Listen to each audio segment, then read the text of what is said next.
Bonjour à tous, nous sommes lundi 14 juillet. On va voir une position que je vais peut-être prendre sur GBP USD, livre sterling face au dollar américain. Donc si on regarde en semaine, on avait dit que on arrivait dans une zone de demande importante avec un mouvement haussier assez fort. On va descendre en jour. En jour, on a un bloc haussier ici. On a des demandes intermédiaires. On est dans la première demande intermédiaire, pas forcément la plus pertinente, mais comme c'est une demande en semaine, voilà, il devrait y avoir une réaction. Donc là, je vais peut-être rentrer en position avant la demande de jour, qui est ici. On va descendre en 4 heures. En 4 heures, on a un bloc baissier. On peut mettre jusqu'ici une zone de liquidité à aller chercher ici. Pourquoi pas cette zone de supply en 4 heures? Là, d'ailleurs, ça ferait un risk-reward tout à fait acceptable. Si on regarde, on a un stop qui est à peu près à 15 pips pour aller chercher 150 pips de hausse. Oui, il est en train de partir sans moi. Ça ferait donc un risk reward de 10. Donc c'est très intéressant, ça me suffit. Donc là, on va descendre en time frame. Ici, on est en 30 minutes, en 15 minutes. Ici, sur du week off, on peut voir donc une zone de liquidité ici qui a été prise. Ici, on peut voir la trading range qui se situerait à peu près ici. Donc là, en fait, si je rentre en position et que le marché atteint cette trading range, la trading range serait la zone où il faudrait sécuriser son risque. Donc pour l'instant, on a ce qui ressemblerait à du week off. Je vais vous montrer ça.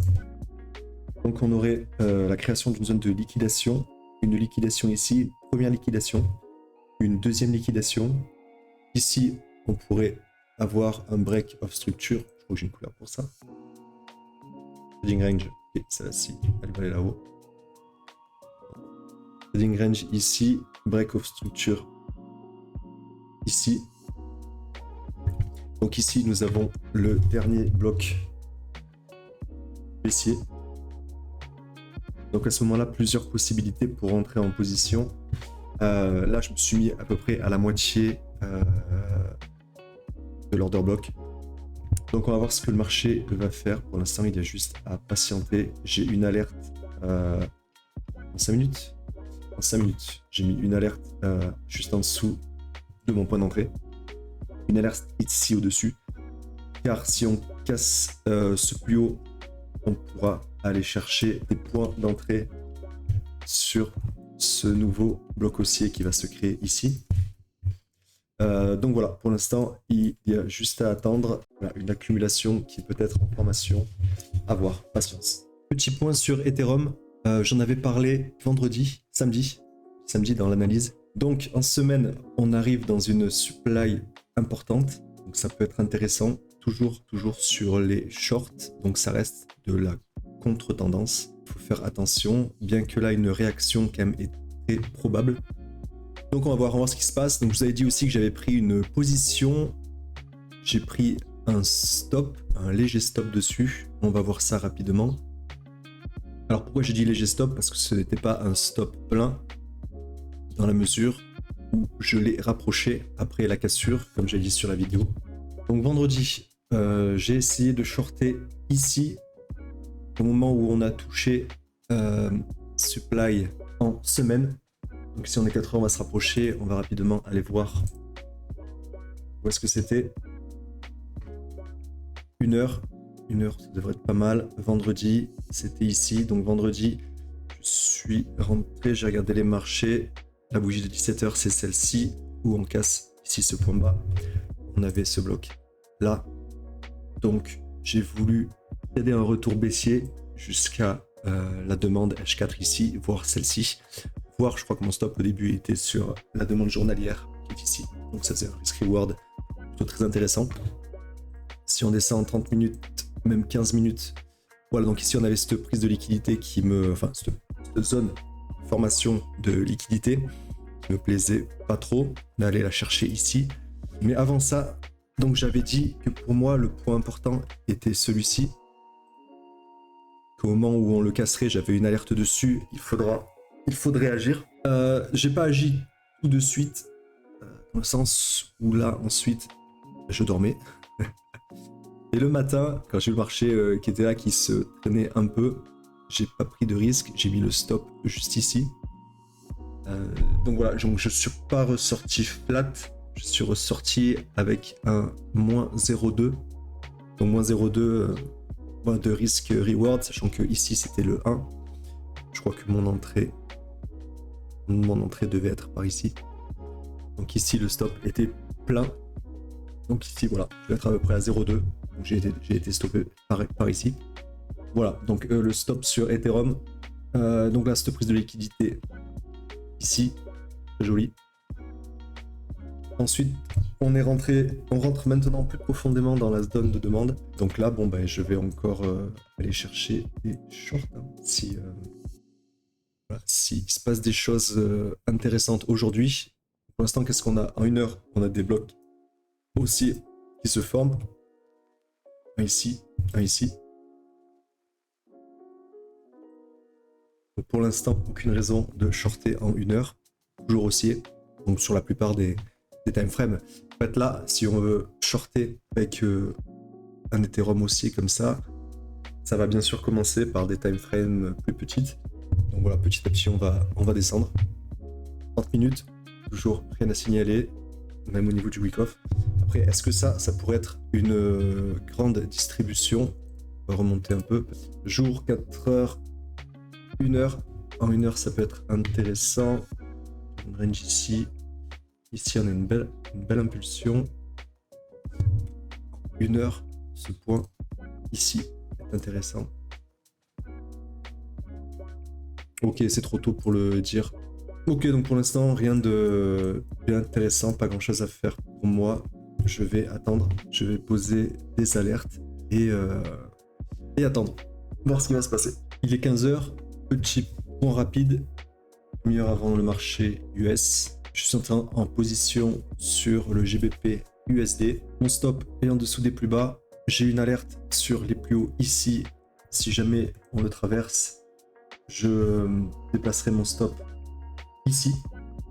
Parce que si ce point tient, voilà, il n'y a pas de raison qu'on aille plus bas, à part si c'est pour casser, continuer à baisser. Donc voilà pour le GBP USD. Aujourd'hui, je regardais aussi beaucoup Ethereum. Donc Ethereum en 1 heure ici, on va descendre un peu en time frame. Pour l'instant, c'est toujours haussier, ça monte, pas de souci. Voilà un peu comment je fonctionne quand je suis pas devant le PC. Je pose des alertes sur les plus hauts, les plus bas. Ici, je me poserai la question de voilà, si on casse ce plus bas ici, je me poserai, voilà, je mettrai un peu des zones de supply pour shorter, mais pas avant. Moyen terme. Donc voilà, rien d'autre à signaler. Allez, petit point, c'est 16h40. Je suis entré en position sur GBP USD. C'est mal engagé. Vous voyez par vous-même. Je suis entré en position ici, car ici on avait fait un nouveau plus haut. Voilà, ça semble assez pertinent. Entrée juste avant ce point-là. Bon voilà, on va voir. Il y a bien sûr, si on va peut-être en 30 minutes, c'est trop, 15 minutes. Donc il y a encore cette zone, ce point bas ici qui peut résister. Si jamais il est protégé, le marché remontera. Sinon, on continuera un peu plus bas dans la demande, dans la zone de demande. Et la zone de demande jour aussi qui est juste en dessous. Bref, on verra. En tout cas, le stop ne bougera pas. Hop, 5 minutes. Donc voilà la position. On verra. Et ensuite, sur Ethereum également, on prend position. Celle-là, elle est plus jolie. Elle part un peu mieux pour le moment.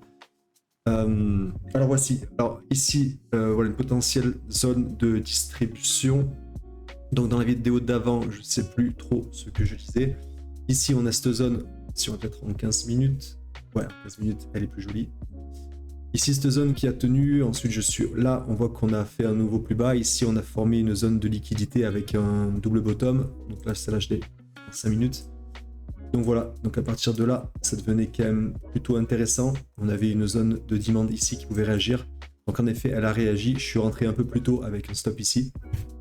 Voilà, par peur de la manquer. D'ailleurs, si je m'étais placé un peu plus haut avec le spread, je pense que je m'étais placé à l'entrée de la zone, voilà, j'aurais possiblement pas été pris. Bon voilà, pour l'instant, cette position part un peu mieux. Le stop, je l'ai rapproché ici dès qu'on est allé prendre cette liquidité, parce que maintenant qu'on a pris cette liquidité ici, on n'est pas à l'abri d'un retour haussier. Donc voilà, on se protège. Je suis au niveau du stop, je suis à moins 0,3 à peu près. Donc voilà, c'est tout à fait acceptable. Petite alerte ici pour voir si, voilà, une fois qu'on sort de la zone, si on ajuste le stop et voir un peu les zones. Voilà, le marché est roi, on le laisse faire. On verra bien ce qu'il se passe, c'est à lui de décider. Bilan rapide de la journée, GBP USD donc stoppé. On a atteint la demande journalière. On verra la réaction demain. Et sur Ethereum, j'ai mis des petites barres pour qu'on voit les stops. Donc sur Ethereum, la position est toujours ouverte. J'ai mis mon stop ici. Donc on était à peu près à 25 pips de stop loss. Et ici, le stop mis à jour, il est à 28, quasiment 30 pips. Un stop profit à 1 également. Donc pour la journée, le bilan est sécurisé à plus 0,8. Donc quand je dis plus 0,8, donc c'est toujours le risk reward par rapport au stop. Si par exemple mon stop est à 1%, à moins 1%, voilà, si on enlève les 0,2 perdus sur GBP USD, et si on touche ce stop, ça nous ferait un 0,8% pour la journée. Mes stops ne sont pas à 1%, je ne suis pas à 1% par trade sur mes stop loss, c'est encore assez gros, j'y arrive pas encore, je suis entre 0,3 et 0,5. Donc voilà pour ça. À voir, pour l'instant le stop va rester ici. Voilà, soit je serai stop et la journée sera à 0,8, soit l'Ethereum continue à baisser et dans ce cas-là, je décalerai encore mon stop pour le suivre. Bah, étant donné que c'est une zone en semaine, ça serait bien de voir un peu large. Donc le take profit se situerait sur la première demande en 4 heures, voilà, ce qui nous ferait à peu près, du 200 pips. Donc voilà, ça nous fera un risk reward à peu près de 8, ce qui est plutôt intéressant. Allez, très bonne soirée à tous et on verra l'évolution de tout ça demain. Ciao, ciao.